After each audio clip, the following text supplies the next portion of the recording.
What's up, everybody? You are back on the other side with me, Mike G, and today it is truly my pleasure to bring you the story of a real legend from the UFC octagon. He was a fearless fighter who often did his best work when his back was against the wall. He was your favorite fighter's favorite fighter, ladies and gentlemen, the one and only Chris the Crippler Leben. How's it going, Chris? Good, man. Good. How you doing? I'm doing well. I just want to say it was really cool to meet you a couple weeks ago in Lenexa. I heard them call out the pizza you ordered, and I've worked in the restaurant business my whole life, and I saw it sitting there for a solid 5, 6 minutes, and I kept looking at you and looking at the pizza. You don't even know this happened, and I wanted so badly to bring you your pizza before it got cold, but I thought that's going to be really weird if I roll up with this pizza, so I just let it sit, man. I hope it was hot. Oh yeah. Okay. Yeah, that pizza wasn't bad. It wasn't too Right bad. on. I wasn't mad at it. Yeah. Right on, man. My first question, take me back to the very, very beginning. What was life growing up for Christian? What was it? Christian Cyrus Lieben, your full name? That's correct. There we Yeah. go. Yeah. What was it like being a kid growing up? Well, I mean, it was pretty rough. Single mom. Um, she was mixed up in drugs and everything else too. So, hang on. There's a jet flying over. I get those by my house. I just got to warn you. So I No worries. apologize. But That's real life there, man. yeah. Um, no dad in the picture. Mom was more interested in partying and everything else, and she more or less.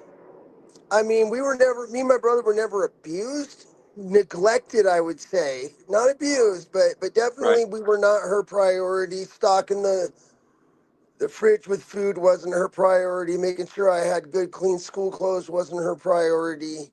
Um, so I had to learn how to fend for myself at a young age. Got you. When did you discover martial arts? Well, I did some martial arts in grade school and elementary school. Actually, great daycare for my mom because if you're low income, the public park system, the YMCA, these are places that you can sign your kid up for all Sure. sorts of stuff and they'll watch him. So I did karate at the YMCA, and then in middle school I did some wrestling there too, and then in middle school I started boxing through the public park system in Portland, Oregon. Okay.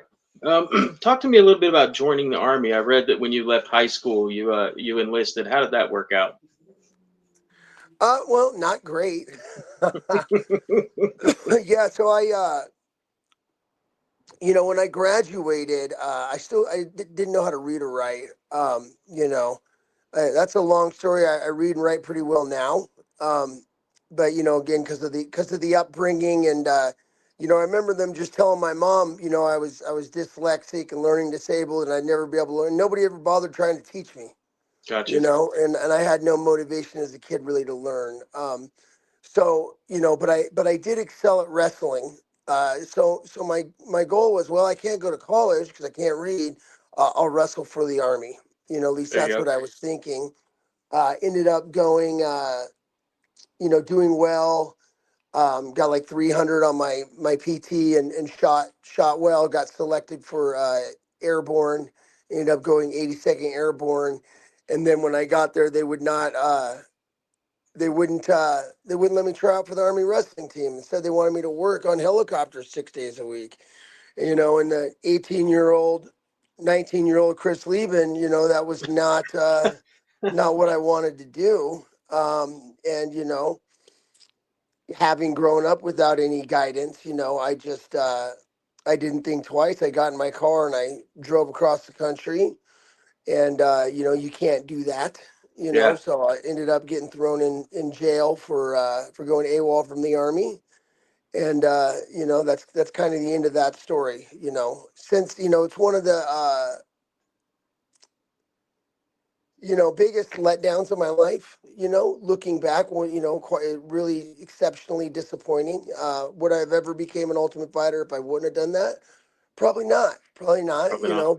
But it was, at the time I was a very different person than I am now. Sure. All right. I'd like to hear. I read a story about how you visited your brother at work one day, and that kind of set you on the path to MMA stardom. Gym across the street, something like that. No, my brother and I, after I got out of the army, I was actually living with my brother Okay. uh, for a while, and he got me a job selling used cars. And as used car salesmen go, we would tend to stay at a place for 4 or 5 months, and then something would happen. You blow out, you go to the next place. Sure. That's just kind of the routine for used car salesmen.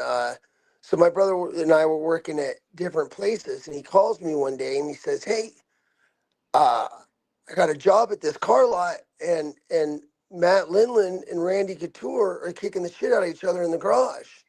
And I said, Randy was the champ at the time. I knew who Matt Lindland was. Hmm.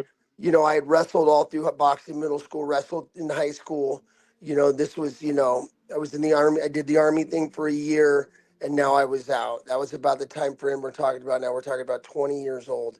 Hmm. Um, I said, what? I said, I'm on my way. So I drove down there immediately, walked in, and that's the first time I ever met my coach. I met Robert Follis, you Hmm. know, um, and I said, "Hey, sign me up, let's go." And that was, I believe, I was Team Quest 12th student that they ever had. Wow. Yeah. Wow. That's awesome, man. Um, you went 4-0 as an amateur and turned pro pretty quickly, amassing a 7-1 record before getting the opportunity to fight Mike Quick Swick for the WEC Middleweight Championship of the World. What went down that night in Lemoore, California? Yeah, so that was a big fight for me. I ended up fighting.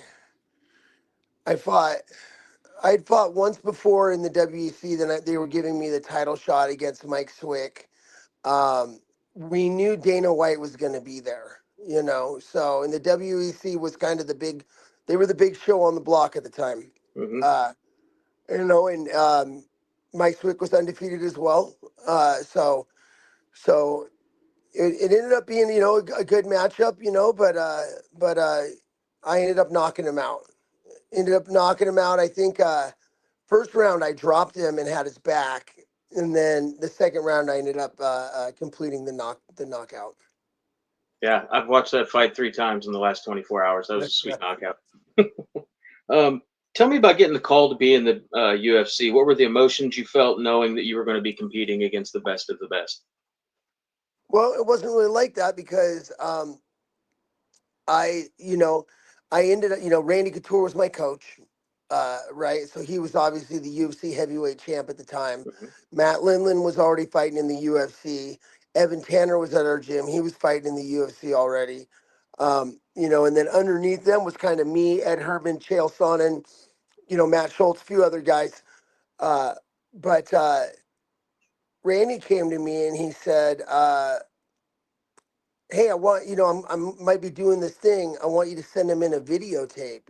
So we got a video camera in the gym. I talked some story to the video camera, and I went to FedEx, mailed it off, and ultimately that was I had no idea at the time, but that was for the Ultimate Fighter. That was kind of the original casting thing. Right. From there, I got selected to try out for the Ultimate Fighter, right? So that's kind of an interesting story too.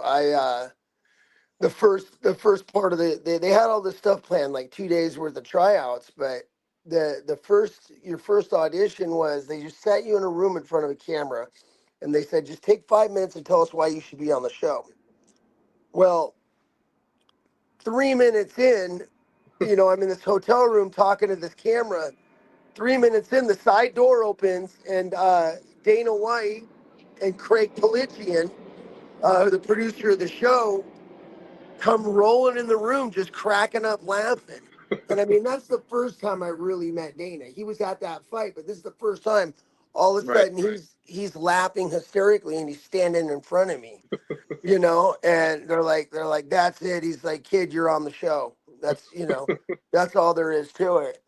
So the next 2 days, I ended up just hanging out in my room while everybody else did more auditions. Nice. I didn't ask about the Ultimate Fighter because I figured you've probably been asked as much about that as anything in your career. So I was just So, going to skip past that. well, yeah, but I mean, that's kind of, that was my shoe in the door Right. to the UFC. And at the time, being the first season, Hmm. most of us, Swick was another guy on the show. Yeah. We kind of all knew who everybody was because it was a smaller world back then. Hmm. And if you took, you take your weight class, you take 10 guys from your weight class, who the top 10 guys are that aren't in the UFC, you Hmm. know? Simple as that. Right. Okay.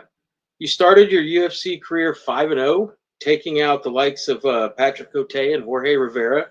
Um, and then in 2006, I hate to bring it up, then came Anderson Silva. Um, how did the fight go for you, and what did you take away from it? Well, first, when they called me and said we want you to fight Anderson Silva, that's the only time my coach Matt Hume ever advised against something. He's like, let's take a different one, and Joe Silva was like, no, you're gonna take this one, you know. So and it was kind of where I was at. I was 5-0. If I would have beat Anderson, I would have been fighting Rich Franklin for the title. Hmm. Simple as that. Yeah. You know, so my coach came up with a great plan. You know, uh, let him come to you. Don't you can't attack a counter fighter Hmm. like Anderson. Da da da. I mean, we knew what we were getting into. We had my coach was the head judge for Pride, so we'd seen him fight over there. We had watched his Cage Warriors fights or Cage Rage in England. You know, but yeah, as soon as the bell rang, all that went straight out the window, and I said, I'm just going to go straight at him and tear his head off. Which is something you can't do with a guy Right. with a counter striker like Anderson Silva. And I was the first one in the UFC to fight him.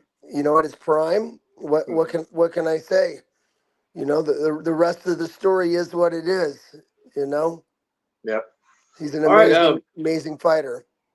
Yeah, he's one of my favorites ever, including yourself. Fast forward to UFC Fight Night, Thomas versus Florian. In what is my favorite fight of yours against Terry Martin. Uh, was he what you expected him to be in the cage? And are you an actual zombie? Yeah, Terry Martin's tough. Hmm. Going back and watching the tape on him, he's a juggernaut, man. That's for Hmm. sure. And I remember watching, studying tape on him, and he had a couple big knockouts by just slamming the guys on their head. And I remember during the fight, he picked me up over his head, and I reached out and grabbed the cage. And Herb Dean is just like slapping my hands, and I'm Hmm. looking at Herb, and I'm going, nope, forget it. Take the point. Take the point. Take the point. So he had to stop it, put me down, take the point. Uh, but ultimately, probably a good idea because I ended up winning that fight. Yeah, Uh, you yeah. know, barely. I mean, yeah, he definitely he had me out on my feet. That's for certain. What did it feel like to win that? I don't know. I can't remember. I wondered if that's what you would say. Yeah. All right, UFC 116, Yoshihiro Akiyama.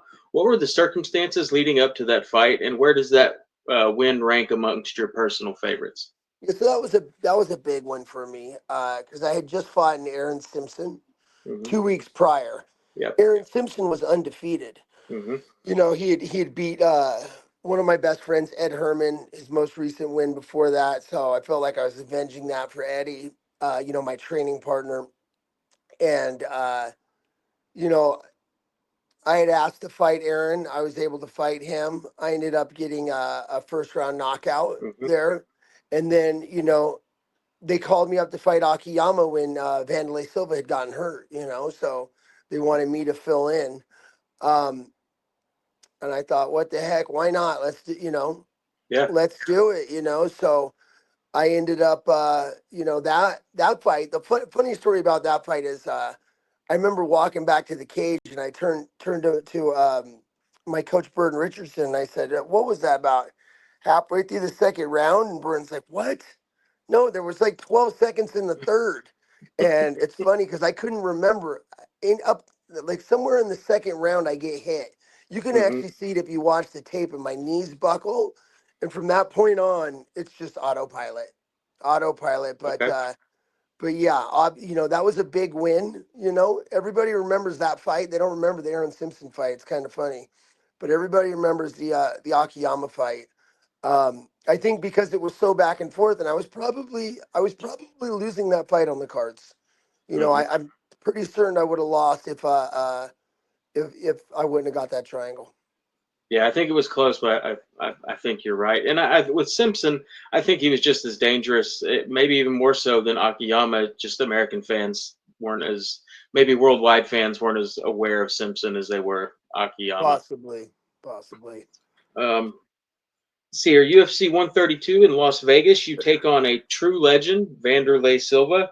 Now, tell the truth. Were you intimidated at all going into that? And what did you accomplish in 27 seconds that night? Absolutely. Vanderlei Silva was my hero. I remember I started my career. I used to um, go to this Japanese video store in Portland, Oregon, Hmm. and rent the bootleg Prides from him. He'd get the Yep. video cassette, the dubbed Pride videos. So I came up on trying to emulate Vanderlei Silva's style, Hmm. and when I had asked for Vanderlei from Dana White multiple times, and he had refused. Um, and then I beat Akiyama, and I was like, now you have to give me Vanderlei. Um, and I remember like it was yesterday, driving my truck, and my phone rings, and it's Dana, and the first thing he says is, "Be careful what you ask for, kid."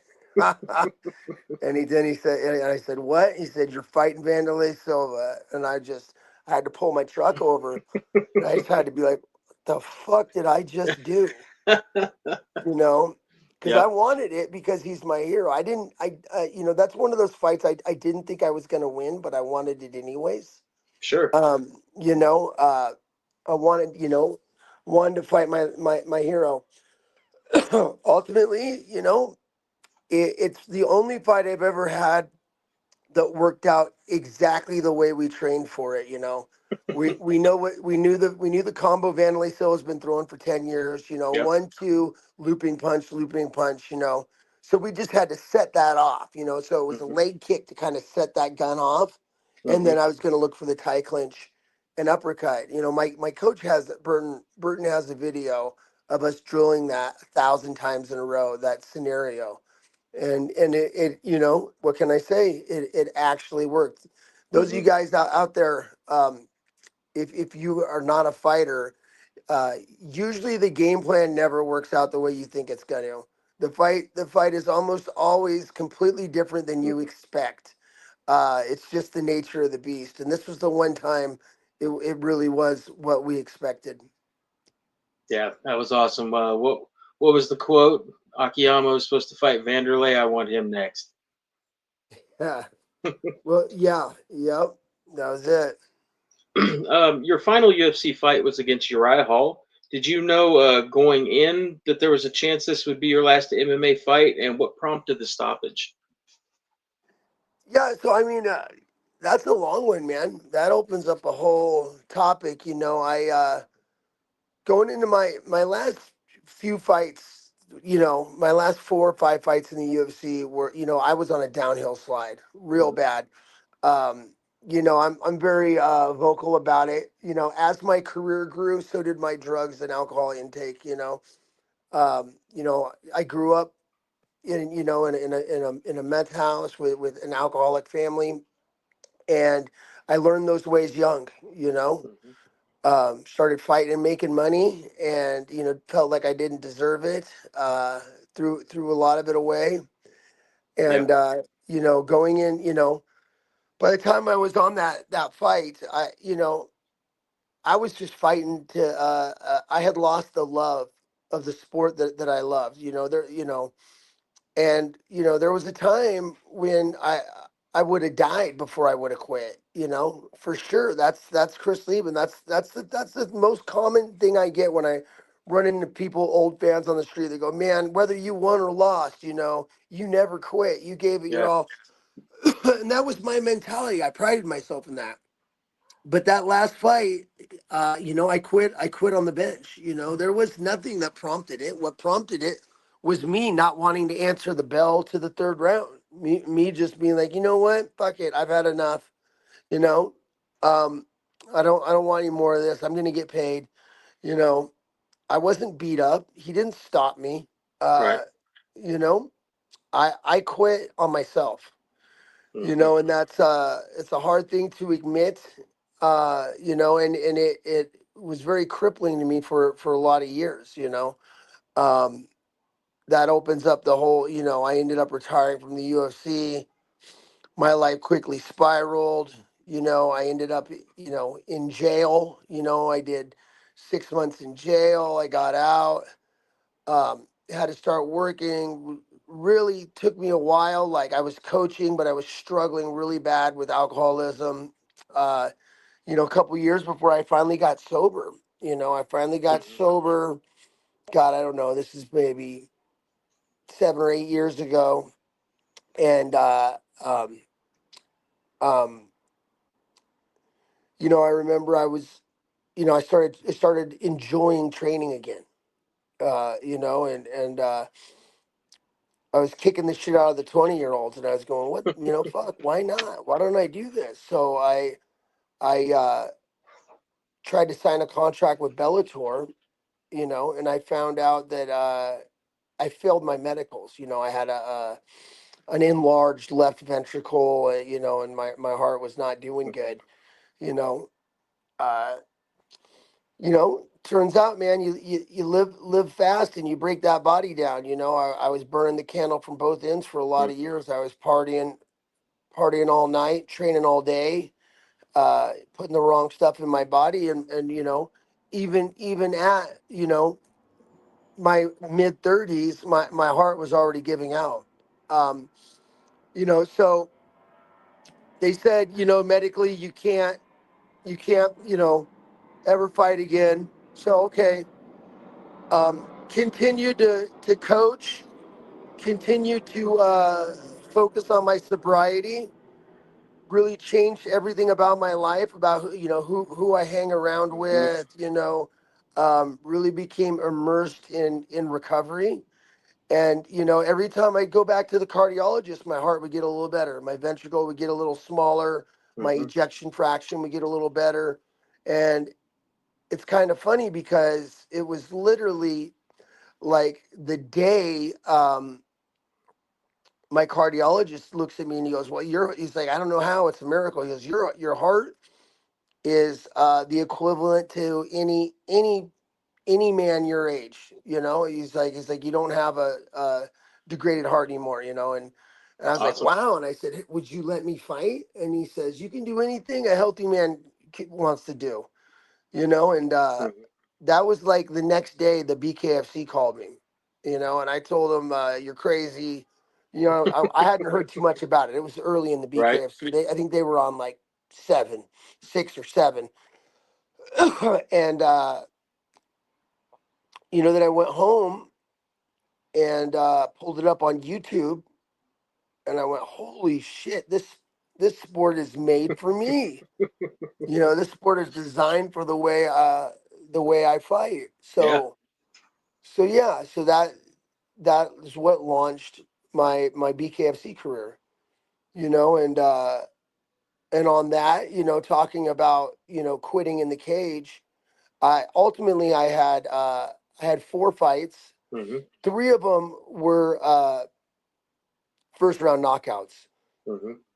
The fourth one I lost, Dakota and the one Cochran. that I lost was to Dakota Cochran. It was Hmm. probably the most important fight of my life, and I'll Okay. tell you why. Because he broke my orbital in like the first round. First off, Ooh. I was sick. I had a bunch of stuff going into the fight. Felt horrible. Um, was able to fight. Thought I wasn't fighting, and then didn't find out I was going to be able to fight till literally a few hours before the fight. Um, and I was sick, and I said, screw it, I'm going to do it. He breaks my orbital, first round of the fight. I ended up getting like 30 something stitches here, 20 stitches here. They had to stitch my nose back on. Uh, if there was ever a time for a guy to quit on the stool, it would have been that fight. Yeah. But I didn't. I fought 5 rounds, fought buzzer to buzzer, the longevity of the fight. And it reminded me, that even though the judges scored it for him, I think it was a relatively close fight, but he's probably won. Hmm. Judges scored it for him. That's not what matters. What matters is it was the Chris Lieben that would die on his shield. It's the Right. Chris Lieben that was gonna die before he gave up was the one that fought that night, and it let me know that the other fight, my last fight in the UFC, that wasn't me. That was the drugs and alcohol. That wasn't who I am. I'm a guy that'll go out there and fight to the death. So not that you could ever wrong a right. You can't. Uh, but it definitely helped. It was a big. It was very healing for me. And very to have that loss in the manner that I did. Hmm. So probably the most important fight of my career in my Okay. mind. Yeah, Dakota. He was the second BKFC guy to let me interview him. He's a great dude. I love Dakota. He was amazing fighter, bro. Dude hits like a fucking truck. Everyone he's hit that I've talked to says that. He hits so hard. Yep. I mean, I've been hit by a lot of people. That guy, yeah, he probably the hardest hitter I've ever fought. Wow. For I'll sure. let him Yeah. know you said that. He'll appreciate that, I bet. Yeah. Definitely. Alrighty. Who is someone during your career that you would have liked to have fought but never got the opportunity?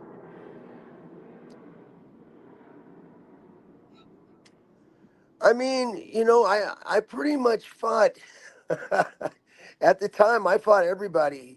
I think I got 23 UFC fights, so Hmm. I had a lot of opportunities to fight guys. Um, and so I don't really look at it that way. There's nobody, no, not that I can say. Gotcha. If you could have an Anderson Silva rematch tomorrow, would you do it? Probably. That's what I thought you'd say. Hell yeah. Hell yeah. All right. Who's on your personal Mount Rushmore of MMA?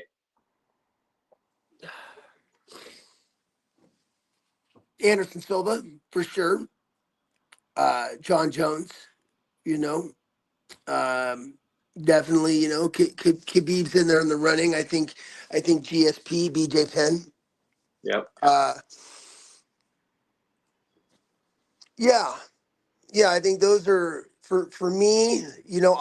Randy Couture, of course. Yep. That guy accomplished so much. All righty. Chuck Tito, those guys. It's for what they Oh did for yeah. the sport. Oh yeah. Let's see here. 20 years from now, when people look back at the history of MMA, what do you hope they say about the Crippler?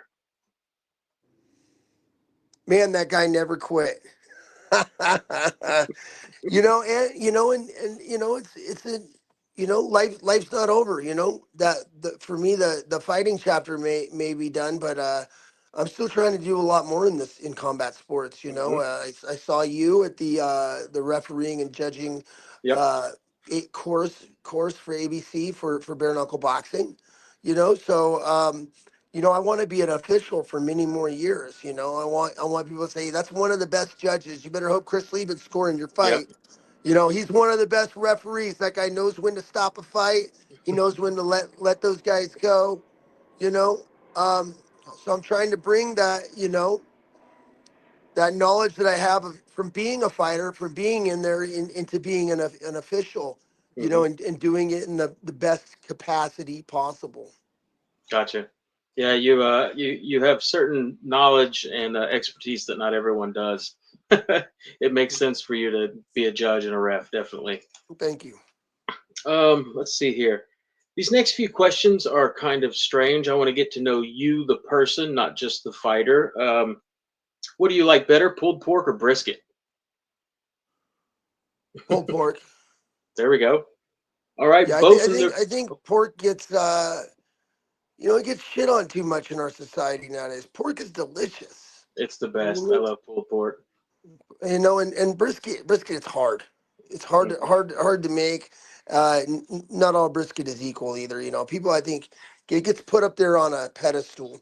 Brisket Yeah, does. it's very seldom really good. It's It's one. usually It's one. dry Yeah, and rubbery. it's one cut of meat. That's Yep. really hard to cook. Yeah. Everybody puts it on a pedestal. Gotcha. All right. Both in their prime, Anderson or GSP, who wins? That's a tough one. That's a tough one. I mean, Anderson's got the size. Hmm. I'd probably go with Anderson, and my excuse GSP is just that he was bigger. Gotcha. I think GSP takes him down a la Chael Sonnen, but doesn't make the mistake in the last minute. Yeah, God, that fight, We missed out on that one big time. dude. It was only like 10. It was 13 seconds or something. Yeah, yeah. All right. Who is more likely to beat you in an MMA fight, Bruce Willis or Chuck Norris? Excuse me, Bruce Oh, Lee, not Bruce Willis. Bruce Lee or Chuck Norris? I was gonna say for sure Chuck Norris, because Bruce Lee don't know how to fight. My bad. Listen, Bruce Lee and Chuck. I follow. Chuck Norris, on Okay. Instagram, bro. I'm a fan of the guy. He's like 84 years old. He's still Hmm. crushing it, riding horses and slinging nunchucks and punching bags, which is just incredible. Um, Hmm. Lifelong martial artist, just dedicated to continually learning and growing and developing. Yep. I love that about him. And, I think Bruce Lee was the same type of person. He didn't get a chance to live as long, Hmm. but it was all about continually growing and developing, and that's what a martial artist is. A martial artist is somebody that Hmm. never stops learning. A fighter is an athlete that can be a fighter, Hmm. but a martial artist, it's a way of life. It's that I'm gonna continue to learn and grow until I die, in my opinion. Right. So Okay. yeah, so either one of those guys, they get my utmost respect. Awesome. Are you a dog person or a cat person? Dogs. Yeah, What do you definitely have? dogs. We got a Mexican hairless. I don't know Nice. if you've seen one of those. Yeah, Yeah. he's a cool dude. Yeah, Yeah. mellowest dog you ever met. Yeah, yeah, Okay. super sweet. All right. Am I more likely to see you drinking a cup of coffee or an energy drink? Right now, neither. I'm cutting out caffeine right now, Ooh, but that's tough. I had already cut out energy drinks. I've been probably 9 months off the energy drinks, so I just drink black Nice. coffee.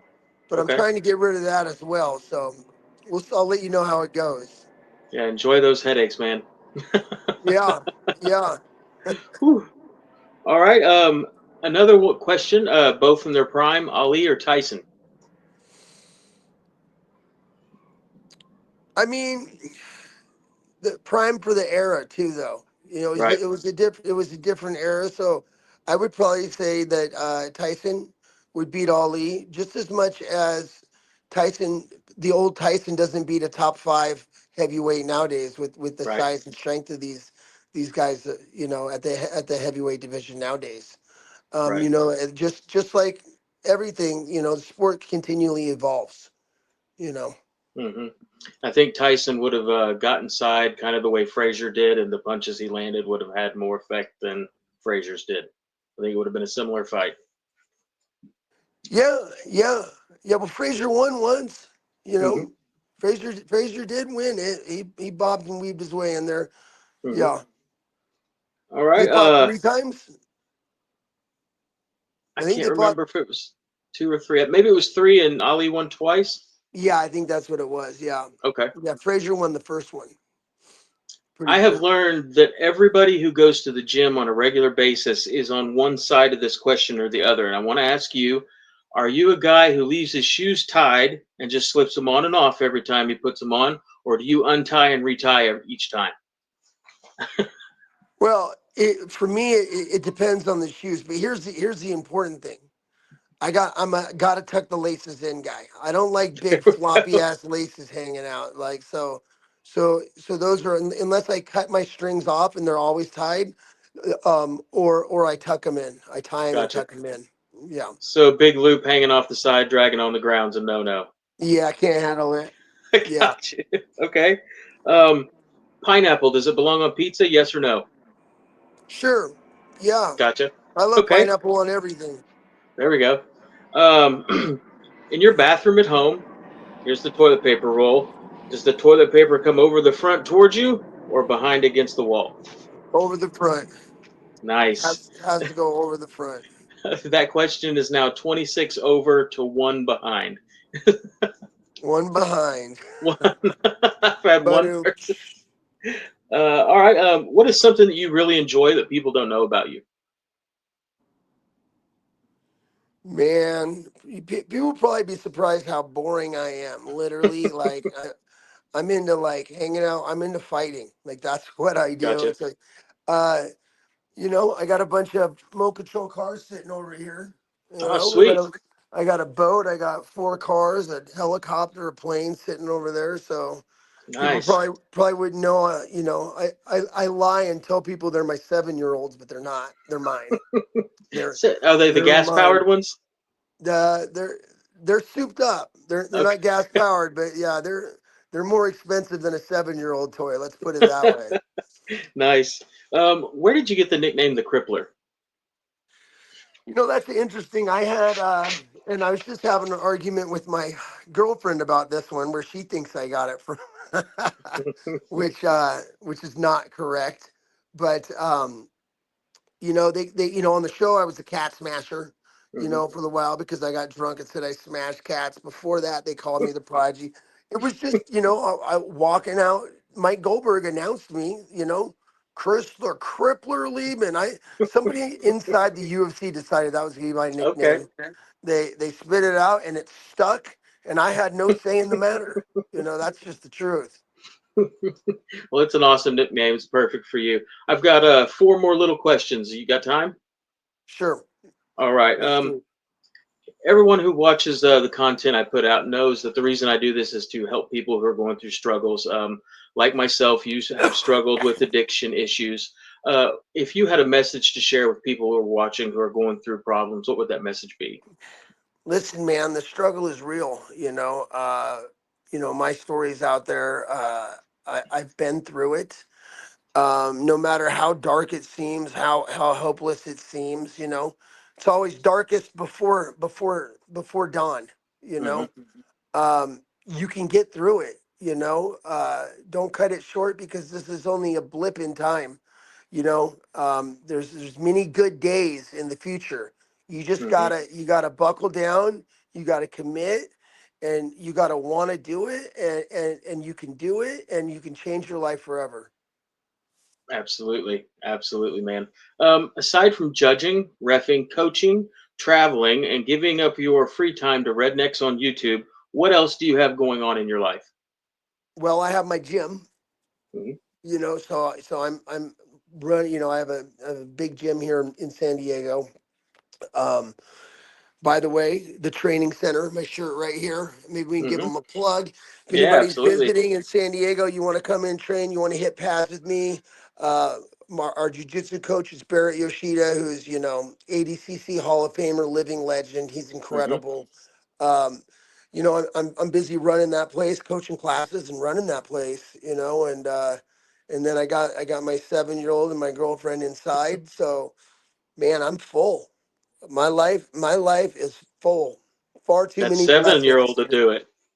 Oh yeah, he got his first submission today. Pretty big deal. We had Nice. we had grappling X Mhm. today, so we drove about 100 miles so that he could compete. And he won one, lost one, but the one he got an armbar finish, his first Nice. submission win. So yeah, I told him he gets to pick whatever he wants for dessert tonight. Awesome. That's well worth it. What is the best way for fans of yours and friends to keep up with you and all the things you have going on these days? For sure, Instagram. Yeah, Okay. guys, Chris Lieben MMA on Instagram. Maybe you could pop it up on the interview, and when you post it. Hmm. Um, yeah, whether it's you want to train at the gym, you have a question, you're trying to get sober, please feel free, reach out to me.